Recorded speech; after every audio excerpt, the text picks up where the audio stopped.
हाँ एक्शन।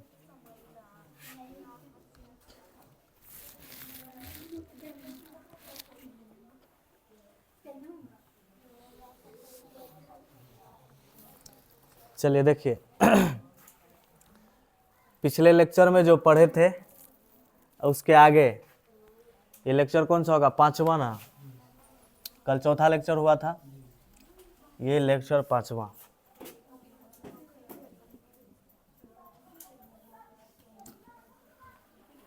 तो 5वां लेक्चर में हम लोग क्या पढ़ेंगे कि कल तो कायिक जनन स्टार्ट किए थे। कल वाला लेक्चर में पढ़े थे कि प्राकृतिक विधि से जो प्राकृतिक वर्धी प्रजनन पढ़े थे, कायिक जनन।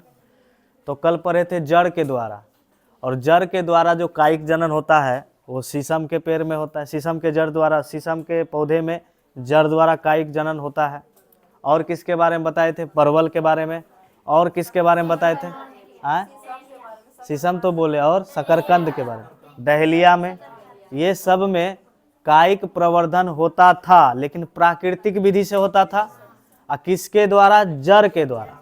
तो आज वाले लेक्चर में पढ़ना है कि तना के द्वारा यानी बाय स्टेम, तना के द्वारा वर्धी प्रजनन यानी कायिक वर्धी प्रजनन कैसे होता है। ठीक है, तो कह रहे कि यह वर्धी प्रजनन की ही एक विधि है, अर्थात अलैंगिक प्रजनन की एक विधि है, जिसमें पौधों का रूपांतरित या तना विकसित होकर करे, जिसमें पौधों का रूपांतरित या सामान्य तना, या तो रूपांतरित तना, रूपांतरित मतलब मॉडिफाई, ठीक है, रूपांतरित बताए थे, रूपांतरित मूल बताए थे, 11th का कॉन्सेप्ट है ये।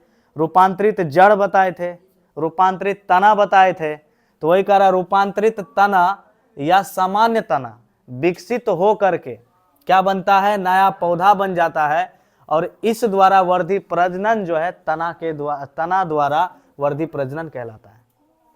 आ गया समझ में? वहां पर जड़ के द्वारा प्रजनन होता था, यहाँ पर तना के द्वारा होता था। समझ में आ गया? कोई दिक्कत है? दिक्कत है मालिक? क्या ब्लैक? कोई बात नहीं है, हम वही हैं, यही हैं, हम धरती पर है। तो याद रखिएगा इसमें कि जहां पे जड़ द्वारा प्रजनन होता है तो उसे जड़ द्वारा कायिक जनन कहेंगे। अगर तना द्वारा होता है, बाय स्टेम द्वारा होता है, तो उसे क्या कहेंगे? तना द्वारा कायिक जनन कहेंगे। तो तना द्वारा कायिक जनन जो हो सकता है ये निम्नलिखित प्रकार से हो सकता है। ठीक है, निम्नलिखित प्रकार से हो सकता है। पहला है भूमिगत तना द्वारा, जिसको बोलेंगे by underground stems, by underground stems. दूसरा तरीका है अर्धवायवीय तनों द्वारा, बाय सब एरियल स्टेम्स। एक होगा वायवीय तना द्वारा, ठीक है, बाय एरियल स्टेम्स, ठीक है, बाय एरियल स्टेम्स। बोल लीजिएगा इसको, एक बार और दोहरा देते हैं कि भूमिगत तना द्वारा by underground stems, by underground stems. बोलने का प्रयास करना है, बोलिए, बाय अंडरग्राउंड स्टेम्स। अर्धवायवीय तना द्वारा मतलब by subaerial stems, subaerial stems. Next है वायवीय तना द्वारा मतलब बाय एरियल स्टेम्स। कौन द्वारा? By aerial stems. ठीक है, तो यानी इन निम्नलिखित तरीकों द्वारा जो है तना द्वारा कायिक प्रजनन हो सकता है। तो चलिए पहला पढ़ते हैं। पहला क्या है? भूमिगत तना द्वारा बाय अंडरग्राउंड स्टेम्स। तो इसके द्वारा कायिक प्रवर्धन कैसे होता है, कायिक जनन कैसे होता है, यह समझना है। कह भूमिगत तना द्वारा जो होता है, कह सभी प्रकार के भूमिगत तना माने भूमिगत, अंडरग्राउंड, भूमि के अंदर का बात हो रहा है। भूमिगत मतलब अंडरग्राउंड। जो चीज हिंदी से क्लियर नहीं होता है वो इंग्लिश से क्लियर हो जाता है। कुछ ऐसे शब्द होते हैं जो इंग्लिश से क्लियर नहीं होता है वो हिंदी से, और जो हिंदी से क्लियर नहीं होता है वो इंग्लिश से। तो घबराना नहीं है, दोनों लैंग्वेज याद रखना है, हिंदी एंड इंग्लिश। साइंस में दोनों का काम है, समझ गए? अब कहिएगा कि हम डॉक्टर बनेंगे लेकिन हमको दवाई का नाम हिंदी में चाहिए, तो कितना दिन चलेगा हिंदी? तो डॉक्टर को कभी देखा है दवाई का नाम हिंदी में लिखते हुए? चलेगा? तो साइंस के अंतर्गत दोनों चलना चाहिए, हिंदी और इंग्लिश दोनों चलना चाहिए। तो दोनों को साथ लेके चलना है, पीछे नहीं बढ़, इससे पीछे नहीं हटना है। कितना लोग मैथ को बोलता है कि हमको हिंदी मीडियम में पढ़ाइए, क्या सही है? इंटर में आ गया यार, थोड़ा सा स्टैंडर्ड हो जाओ, अपना स्टैंडर्ड, पढ़ाई का स्टैंडर्ड बदलो।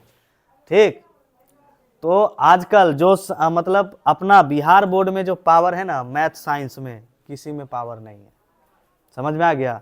बिहार बोर्ड का आया 300 नंबर और सीबीएसई का आया 400 नंबर, तैयो बराबरी नहीं कर पाएगा। इसलिए ध्यान में रखना, पावरफुल सब्जेक्ट है अपना लोग का, इसलिए पावर लगा के पढ़ना है। तो देखिए यहाँ पर क्या बोले, सभी प्रकार के भूमिगत तना, भूमिगत मतलब क्या बताएं अभी, अंडर ग्राउंड, कुछ ऐसे तना होते हैं जो अंडरग्राउंड से ही विकसित होते हैं। समझ गए? भूमिगत तना कहलाते हैं, वहीं से इसका कायिक जनन होता है। भूमिगत तना संरचनाएं कायिक प्रवर्धन में भाग लेता है। कुछ तना ऐसे होते हैं जो अंडरग्राउंड होते हैं और अंडरग्राउंड रहते हुए भी ये कायिक जनन में भाग लेते हैं। जब ये कायिक जनन में भाग लेते हैं तब उसे भूमिगत तना द्वारा कायिक प्रजनन कहते हैं या कायिक जनन कहते हैं। किसके द्वारा? भूमिगत तना द्वारा। और कुछ भूमिगत तना संरचनाएं कैसे होते हैं? निम्नलिखित होते हैं। भूमिगत तना द्वारा तो कायिक जनन होबे करता है, लेकिन कुछ ऐसा तना है जिसमें कायिक जनन होता है भूमिगत तना के द्वारा। भूमिगत तना के अंतर्गत कुछ ऐसे तना है जिसको याद रखना बहुत जरूरी है, समझना बहुत जरूरी है, क्योंकि यहाँ से ऑब्जेक्टिव उठा दिया जाता है। तो क्लियर करके जब तक हम लोग नहीं पढ़ाएंगे तो ऑब्जेक्टिव बनेगा कैसे? बूंद बूंद से घड़ा भरता है। समझ गए ना? ऐसा टॉपिक एक भी नहीं बचना चाहिए जिसको नहीं पढ़ना है। अरे जो नहीं पूछता उसको भी पढ़ना है, सिलेबस में तो पढ़ना है, छोड़ना किसी को नहीं है। समझ गया? तो नेक्स्ट हमारा क्या है कि कुछ भूमिगत तना जो है संरचनाएं निम्नलिखित होते हैं। पहला है प्रकंद, दूसरा है घनकंद। प्रकंद को इंग्लिश में राइजोम बोलते हैं, घनकंद को इंग्लिश में कॉर्म्स बोलते हैं और कंद को इंग्लिश में ट्यूबर्स बोलते हैं, सल्ककंद को बल्ब्स बोलते हैं। आगे समझ में आ रहा है ना? सबका नाम याद रखना है कि भूमिगत तना संरचनाएं निम्नलिखित हैं। कैसा कैसा हो सकता है? प्रकंद जैसा। अब प्रकंद क्या है एक एक पढ़ेंगे तो समझ में आ जाएगा। प्रकंद मतलब राइजोम, घनकंद माने कॉर्म्स, कंद माने ट्यूबर्स, सल्ककंद मतलब बल्ब्स। आ रहा समझ में? तो चलिए हम लेके चलते हैं किसको? प्रकंद को। प्रकंद को आगे बढ़ाते हैं, यानी राइजोम। इसको कोई को बोलता है राइजोम, या तुम्हारा बोर्ड एग्जाम में भी क्वेश्चन आ जाएगा, वहां प्रकंद नहीं बोलेगा, राइजोम बोलेगा। ठीक है? लिखा जाएगा क्वेश्चन में, इनमें से राइजोम द्वारा किसमें कायिक जनन होता है? इनमें से राइजोम द्वारा किसमें कायिक जनन होता है? क्वेश्चन पूछ सकता है, किसी भी तरह से पूछ सकता है। ठीक है? कई बार प्रकंद नहीं बोलने का राइजोम बोल देगा, तो ध्यान में दोनों चीज रखना है। कुछ पौधा ऐसा होता है जिसमें क्या पाए जाते हैं? राइजोम पाए जाते हैं। जिसमें क्या पाए जाते हैं? राइजोम मतलब प्रकंद पाए जाते हैं, जो क्या करता है? प्रतिकूल परिस्थिति। प्रतिकूल मतलब होता है जो अनुकूल ना हो। अभी जैसे मौसम है, अभी हम लोगों के अनुकूल है नहीं ना है? तनी को घर से बाहर निकालते हैं तो कठवा जाते हैं ना? नहीं कठवाते हैं? तो अपने अनुकूल नहीं है, तो अनुकूल बनाने के लिए क्या करते हैं? आग सेकते हैं या फिर कपड़ा पहनते हैं। जहाँ 2 गो टी शर्ट तो वहाँ 4 गो टी शर्ट पहना है क्या? तो बोल कह रहा है फॉल्स बोल रहा है, 4 गो पहना यार जो कहते हैं उसमें भी हाँ, नहीं कहते उसमें भी हाँ। गजब हाल है। तो कह रहा है कि प्रतिकूल परिस्थिति मतलब जिसके अनुकूल परिस्थिति ना हो। जैसे कि अगर बात करें हम, जैसे धनिया लगाते हैं ना, धनिया का पौधा, तो अगर गर्मी के समय में लगाएंगे हो तो जाएगा, लेकिन ये वाला मजा नहीं आएगा। अभी जो धनिया का स्वाद आता है ना, वो वाला मजा नहीं आएगा। तो सब कुछ का परिस्थिति होता है ना, सिचुएशन। अब ऐसा सिचुएशन होता है, किसी सिचुएशन में अदरक होता है, ठीक है, किसी समय में गेहूं होता है, सबका समय अलग अलग होता है। वो हो गया जिसका समय जो है, अगर वही हम लगाते हैं या वही फसल को बोते हैं तो वो अनुकूल परिस्थिति कहलाया। अब बिना परिस्थिति माने जिसका समय नहीं है, जबरदस्ती हम लगाते हैं तो प्रतिकूल परिस्थिति हुआ। लेकिन कुछ ऐसा तना है जो प्रतिकूल परिस्थिति में भी नया पौधा बना लेता है, बना तो लेता है लेकिन अनुकूल परिस्थिति का वो इंतजार करता है खेते में। ठीक है? अब मान लो कोई आदमी भीड़ में है, ठीक है, कोई पौधा पूरा खेत में पौधा लगा हुआ है, जब उसका कटाई हुआ, खेत का क्या बोलते हैं उसको, जब जुताई होता है तो कटाई और जुताई हो गया, तो कहीं तो एक अंश जरूर वहां बचेगा ना। तो अब वो आदमी क्या खोजे, उसका समय जब खत्म हुआ तो किसान क्या करेगा, खेत को जोत देगा। और जोत दिया तो दूसरा फसल लगाएगा। लेकिन पहले अगर उसमें अदरक लगाया गया था, अदरक का एक भी भाग तो बचा होगा अंदर में, तो वो इंतजार करेगा, फिर उसी समय, वो मरता नहीं है, वो जिंदे रहेगा, इंतजार करेगा कि ससुरा फिर से हमारा टाइम कब आएगा। मतलब वो अपने अनुकूल परिस्थिति का वेट करेगा, और जैसे ही उसका परिस्थिति आएगा, उसका समय आएगा, फिर से अदरक क्या करेगा, प्रकंद के द्वारा कलिका निकालेगा, और कलिका निकाल करके फिर से नया पौधा का निर्माण कर लेगा। तो याद रखना, वही बात हम समझाना चाह रहे हैं।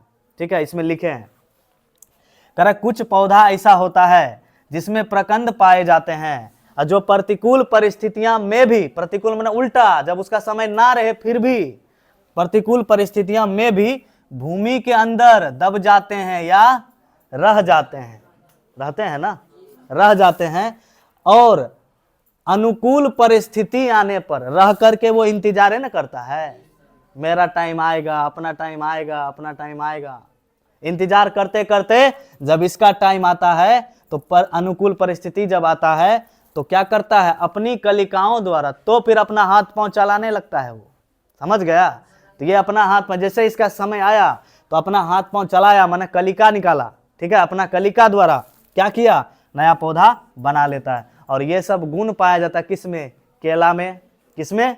केला में, अदरक में। अदरक में ऐसा गुण देखा होगा तुम लोग, अदरक नहीं देखा होगा तो हल्दी तो लगाता है गांव घर में ना, हल्दी का तो देखा होगा। एक अवशेष छोटा सा बच गया, बाद में तुम किसी का भी खेत में कुछ भी लगाओ, एक हल्दी का पौधा निकल जाएगा जब उसका समय आएगा तो। ठीक है, क्योंकि वो वहां पे रह गया था, उसका अवशेष जिंदा था, वो इंतजार में था। किसके इंतजार में? अपना समय का इंतजार कर रहा था। जैसे उसको अपने अनुकूल समय मिला तो कलिका के द्वारा नया पौधा बना लेता है। आगे समझ में? इसी को क्या कहते हैं, प्रकंद, राइजोम। तो याद रखिएगा, हल्दी में क्या होता है, कायिक जनन किसके द्वारा, भूमिगत तना द्वारा। लेकिन भूमिगत तना द्वारा में भी कौन सा तना द्वारा, प्रकंद। आगे समझ में? मेन तो यही ना है, भूमिगत, हम भूमिगत नहीं पढ़ रहे हैं अभी। अगर पूछा जो ऑप्शन में मान लो प्रकंद ना रहे, भूमिगत तना रहेगा, समझे? तो बना लीजिएगा ना, छूटेगा नहीं ना, छूटना नहीं। जो दिक्कत है बोलिए, बिना बोले दिक्कत दूर नहीं होगा। तो ऐसा काम किसमें होता है, केला में, अदरक में, हल्दी में। अदरक को जिंजर बोलेंगे, हल्दी को टर्मरिक बोलेंगे, कमल को लोटस, टाइफा, एस्पिडियम, ये सब इंग्लिश वर्ड है, ये भी पौधा का ही नाम है। ठीक है, एडियंटम। इस सब में किसके द्वारा कायिक जनन होता है, प्रकंद के द्वारा, यानी भूमिगत तना। सीधा याद रखो, प्रकंद का जैसे नाम आया समझ जाओ अंडरग्राउंड। प्रकंद का जैसे समय अंडरग्राउंड। हल्दी कहाँ रहता है, ऊपर ग्राउंड के अंडरग्राउंड? अंडरग्राउंड ना, ऊपर ग्राउंड नहीं ना अंडरग्राउंड रहता है। तो इस समय अंडरग्राउंड द्वारा होता है। समझ गए? अब देखिए, कुछ पौधा ऐसा होता है, जलकुंभी का नाम सुना है, जलकुंभी, इसी में इसको भी लिख देते हैं, प्रकंद में। हाँ, कुछ बोल रही थी क्या? केला ऊपर में होता है काम जो होता है ना अंदरे में होता है। ठीक है, हाथ पांव अंदरे में चलता है ना, ऊपर में केला होता है, केला का पौधा नहीं होता है। कलिका जो है निचवे में बनता है। जड़ उखाड़िएगा ना पता चल जाएगा। उखाड़े हैं जड़? नहीं उखाड़े हैं? हल्दी का जड़ उखाड़े हैं छठ पर्व में अरे हिंदी में बोल लो यार, उधर का रंगो के खींच के उधर का रंग कहिए, नहीं सुधर में की रहे पूरे एकदम मारता है देहाती। तो चलो, जब उखाड़ेगा ना जड़ तो उसमें देखेगा हाथ पांव चला हुआ, तो वही है प्रकंद। तो केला में प्रकंद द्वारा होता है। हाँ, चलाता है। कमल के साथ कभी रह के देखना, अगर वो जहां पे कमल मिल गया तो बोला, हे कमल नयन कब हमको ले जाइएगा समझ गए? हो बाबूस काम ना चलतो, कौन चीज काम चलतो, पढ़ला से काम चलतो। चल इधर देखतो, देखो इधर एक पौधा है जिसका नाम है जलकुंभी। ठीक है, अब देखो कभी कभी जलकुंभी भी नहीं पूछता है, पूछ देता है इकोर्निया क्या है, इकोर्निया, इकोर्निया। ठीक है, तो दोनों चीज याद रखना बेहद जरूरी है। जलकुंभी मतलब इकोर्निया, क्या है, इकोर्निया। इसको भी इसी के अंतर्गत समझना है कि जलकुंभी जो है, जलकुंभी एक पौधा है जिसमें क्या होता है इसमें भी प्रकंदे द्वारा होता है कायिक जनन। किसके द्वारा? प्रकंद द्वारा। लेकिन इसका क्वालिटी ये है, ज्यादातर तुम इसको पानी में देखा होगा, लेकिन जब उखाड़ेगा तो देखेगा हाथ पांव चला रहा है ना, गोर हाथ निकल जाएगा ना, तो वो क्या है? प्रकंद है, यानी राइजोम है। तो जलकुंभी में भी प्रकंद वाला ही सिस्टम है। की करे छो तो ओकरो हाथ इन्ने केना ले, कहाँ कहाँ जाए तोरा हाथ, नजर इन्ने रखा तो कहीं तुम लोग को भूख तो नहीं लग गया? टिंकू सुपारी खाएगा? रजनीगंधा एगो देखा है वायरल जो हुआ है वीडियो, एगो बाबा है ऐसे लगा के टीका उका लगा लिया, मीडिया वाला पूछता है, मुंह में लगा देता है माइक, पूछता है कि आप बाबा हैं, क्या लगाए हैं? तो बोला चंदन लगाए हैं। तो बोला मुंह में क्या खा रहे हैं? तो बोला गुटखा खा रहे। बोला कि नहीं, मीडिया वाला पूछा, पहले पूछा ये क्या लगाए हैं? तो बोला चंदन लगाए हैं। तो बोला चंदन लगाए हैं, आप बाबा हैं, आई गुटखा खा रहे हैं? बोला नहीं गुटखा नहीं खा रहे हैं। तो बोला तब क्या खा रहे हैं? तब मुंह में कौन चाहिए? तो बोला रजनीगंधा है बोलता है रजनीगंधा है। तो कैसे कैसे लोग हैं यहाँ पर बताओ अच्छे अच्छे करा, अच्छे अच्छे लोग कितना कॉन्फिडेंस के साथ बोलता है गुटखा नहीं है सर, ये रजनीगंधा है तो बोला हम गुटखा नहीं खाते हैं। तो बोला नहीं खाते तो कौन सी है मुंह में? बोला ये गुटखा नहीं है सर, ये रजनीगंधा है। तो बता रजनीगंधा गुटखा नहीं हाँ, तो जलकुंभी में प्रकंद द्वारा ही क्या होता है, यानी भूमिगत तना द्वारा। वो भले भूमि में नहीं पाया जाता है, ज्यादातर जलकुंभी तुमको मिलेगा जल में, लेकिन अंडरग्राउंड है ना, तो वही समझा जाएगा भूमिगत। समझ गए? तो जब जलकुंभी का क्या नियम है, 8 महीना में, इसमें भी याद रखना जलकुंभी में भी किसके द्वारा कायिक जनन होता है? प्रकंद द्वारा, या प्रकंद अगर ऑप्शन में ना रहे तो भूमिगत तना द्वारा। याद रखना जलकुंभी में किसके द्वारा कायिक जनन? प्रकंद द्वारा या फिर अंडरग्राउंड भूमिगत तना द्वारा। तो इसका कॉन्सेप्ट ये है कि 8 महीना में इसके पास ऐसा पावर होता है, ऐसा क्षमता होता है, ये लगभग 8 महीना में 65,000 से अधिक पौधा उत्पन्न कर सकता है। ऑब्जेक्टिव यहां से पूछेगा कि 65,000 अधिक पौधा को उत्पन्न कितने 8 महीने में, मतलब क्वेश्चन पूछा जाएगा कि ऐसा कौन सा पौधा है, ठीक है, ऐसा कौन सा पौधा है जिसमें 8 माह में 65,000 से अधिक पौधा उत्पन्न कर सकता है? तो कौन सा पौधा है? जलकुंभी। तो जलकुंभी याद रखना 8 माह में लगभग, 8 माह में लगभग, बाद में लिख लीजिएगा, अभी पहले देखिए, 8 माह में लगभग 65,000 से अधिक पौधा, 65,000 से अधिक पौधा उत्पन्न कर सकता है। क्लियर दिख रहा है ना? बोर्ड का लिखा हुआ दिख रहा है ना? नहीं दिख रहा है 720 कर दो, 720 पे देखो, नेट बचा के कहाँ जाएगा? 720 पे देख करके लिखना है। तो याद रखिएगा जलकुंभी में किसके द्वारा कायिक जनन होगा? प्रकंद द्वारा, ठीक है। और ये 8 महीना में कितना पौधा उत्पन्न कर सकता है? 65,000 से भी अधिक पौधा, नया पौधा उत्पन्न कर सकता है। समझ गए? तो याद रखिएगा। तो ये जो प्रकंद वाला है, तो समझ पूरा, पहले ये बताइए कि जितना भी बात बोले समझ में आ गया सब बात? एको गो बात बाहर बाहर नहीं ना गया, ऊपर ऊपर नहीं ना गया, धुआं नहीं ना मारा, धुआं धुआं नहीं ना हुआ? नहीं हुआ तो क्या करना है, इसके नीचे एक तो फिगर बना लेना है, ठीक है। इसमें से एक कोटा का फिगर हो जाएगा तो ठीक रहेगा। अदरक का फिगर बना लेना, अदरक देखा है घर में होगा तो कॉपी पे रख लेना, एना करके चित्र बना लेना, समझ गया? बन जाएगा। अदरक का फिगर नहीं तो फिर हम भेज देंगे ग्रुप में, फोटो भेज देंगे, बना लीजिएगा। समझ में आ गया? तो उसमें दिखा दीजिएगा कैसे प्रकंद होता है। तो आशा करते हैं कि ये लेक्चर समझ में आया होगा सबको, ठीक है। और एकदम पढ़ाई जोर शोर से कीजिए, सभी लेक्चर को कंप्लीट कीजिए। फिर नेक्स्ट चैप्टर में मिलते हैं नए अंदाज के साथ नेक्स्ट लेक्चर में, ठीक है। बढ़िया से फिर नया अच्छा टॉपिक लाएंगे। कौन कौन टॉपिक बचा यहाँ पर? घनकंद बचा, कंद बचा, सल्क कंद बचा, ठीक है। तब तक के लिए सभी को बाय।